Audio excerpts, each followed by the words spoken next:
नमस्कार साथियों, आप हैं सुनील जैन के साथ और आज हम यहाँ पुनः संस्कृत साहित्य के उन प्रश्नों की श्रृंखला देखेंगे जिनमें महाकाव्य, गद्य काव्य, खंड काव्य आदि जो प्रमुख संस्कृत साहित्य की विधाएं हैं उनके प्रश्नोत्तर का संग्रह है। मित्रों, कल तक 85 क्वेश्चन तक हो गए थे। आप लोगों ने पिछले 2 वीडियो देख लिए होंगे। इसी प्रकार से आगे ये वीडियो है और आगे भी और इसी प्रकार से संस्कृत साहित्य के वीडियोज़ आते रहेंगे। आप लोग इस चैनल को सब्सक्राइब जरूर कर लें, जिससे कि जो भी इस प्रकार का वीडियो मैं आगे डालूं वो सीधे आप सभी के पास पहुंच जाए। देखते हैं क्रम से एक एक प्रश्न आप लोग देखते हैं। पुनः, संस्कृत साहित्य का एक मात्र रूपक जिसमें कोई स्त्री पात्र नहीं है, अर्थात कोई मुख्य स्त्री पात्र नहीं है, तो ऐसा कौन सा रूपक है जिसमें स्त्री पात्र का अभाव है? ये बहुत बड़ा प्रश्न है और कई बार पूछा जा चुका है। तो ऐसा कौन सा जो कि रूपक है जिसमें स्त्री पात्र का अभाव है? तो ये मुद्रा राक्षस है। मुद्रा राक्षस नाटक में जो कि स्त्री पात्र का अभाव है, तो ये सही आंसर हो जाता है। मुद्रा राक्षस के लेखक कौन है? तो मुद्रा राक्षस के लेखक विशाखा दत्त हैं। विशाखा दत्त जी मुद्रा राक्षस के लेखक हैं। भाष्य की एकांकी है। एकांकी मतलब जिसमें एक अंक होता है उसे एकांकी कहते हैं। तो भाष्य की एकांकी है। एकांकी कौन है इसमें ये बताना है आपको। तो भाष्य की एकांकी जो है ये पंचरात्रम है। पंचरात्रम। कुमार संभव के किस सर्ग में शिव और पार्वती के संसर्ग का वर्णन है? किस सर्ग में संसर्ग का वर्णन है? तो इसका सही आंसर जो है वो हो जाता है 8वें सर्ग में। भवभूति किस शताब्दी में हुए? भवभूति का समय बताना है यहाँ पर। भवभूति किस शताब्दी में हुए? तो यह 7वीं 8वीं शताब्दी के बीच में हुए।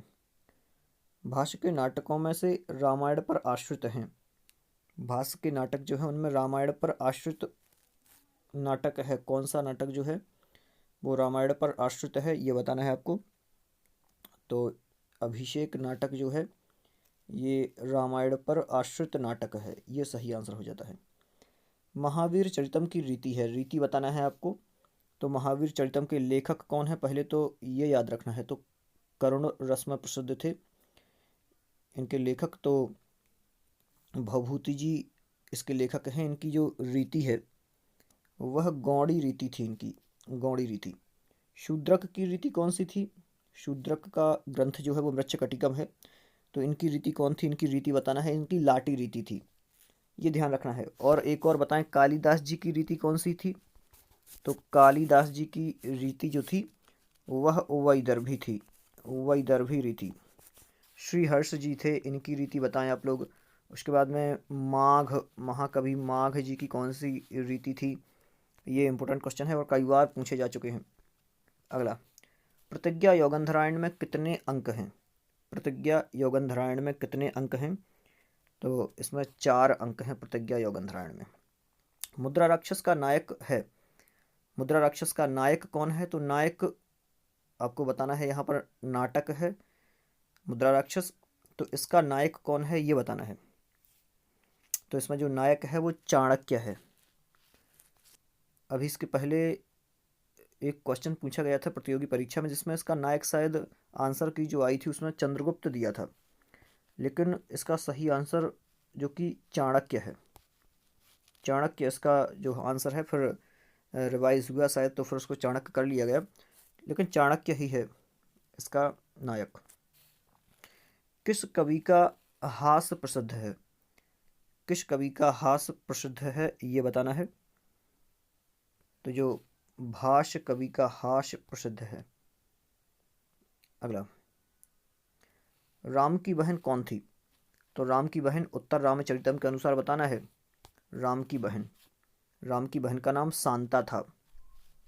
शांता राम की बहन का था राम था। और ये उत्तर रामचरितम नामक ग्रंथ से है। ये करुण रस से संबंधित जो महाकवि हैं भवभूति, उनका ग्रंथ है।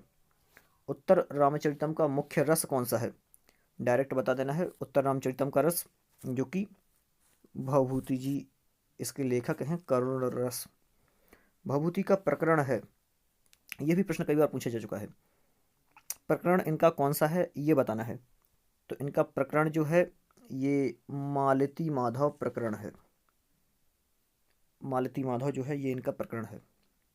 मृच्छकटिकम की काव्य विधा है, ये भी बहुत इंपॉर्टेंट क्वेश्चन है। मृच्छकटिकम की विधा कौन सी है? तो मृच्छकटिकम जो है ये एक प्रकरण की श्रेणी में आता है।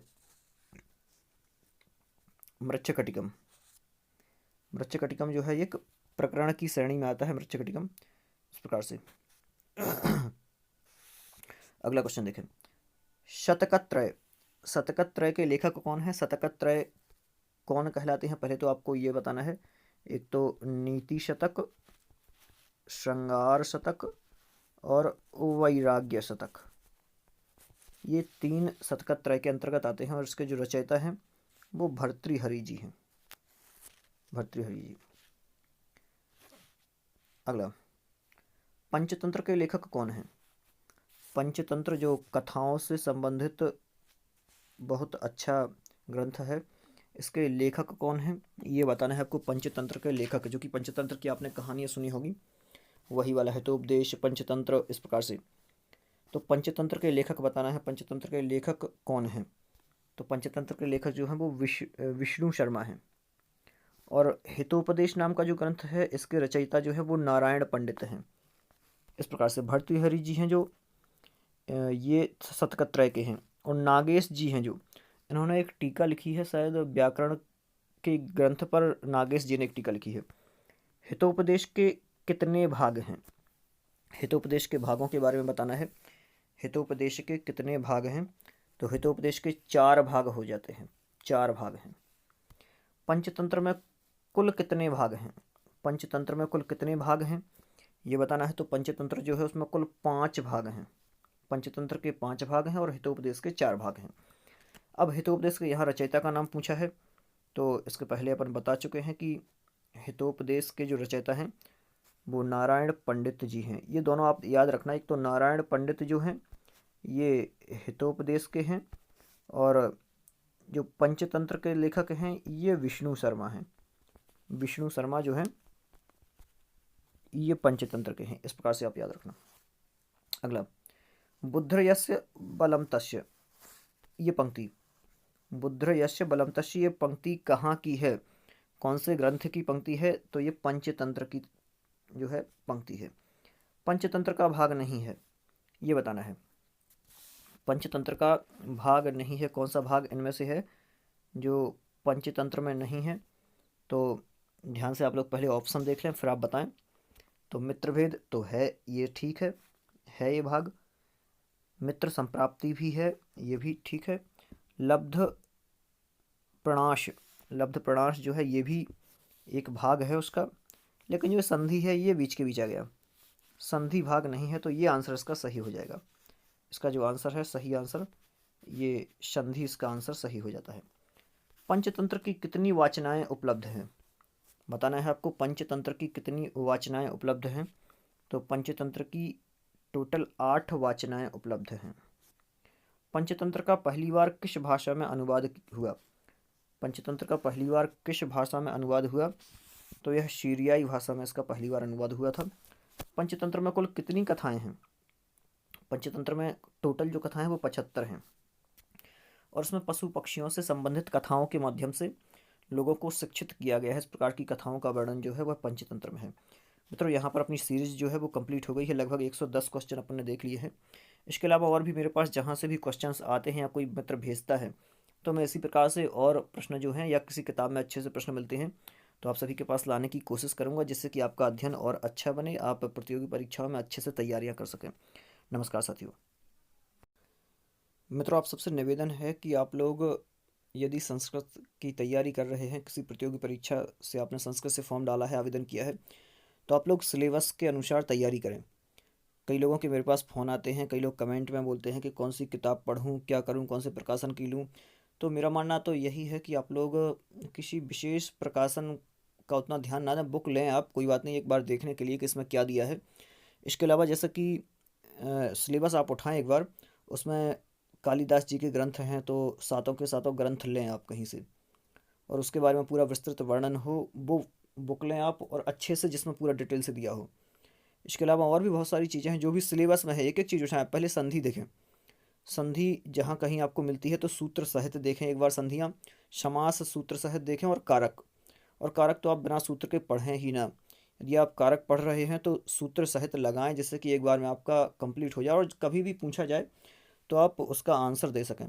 और भी बहुत सारी चीज़ें हैं, तो मेरा मानना यही है कि आप एक एक टॉपिक उठाएं और वो जहाँ पर उसका सोर्स है, कोई बुक है तो वो लें। इसके अलावा कई अच्छी अच्छी बुक प्रकाशित हो रही हैं, तो उन प्रकाशन को देखें और अच्छी बुक्स लेकर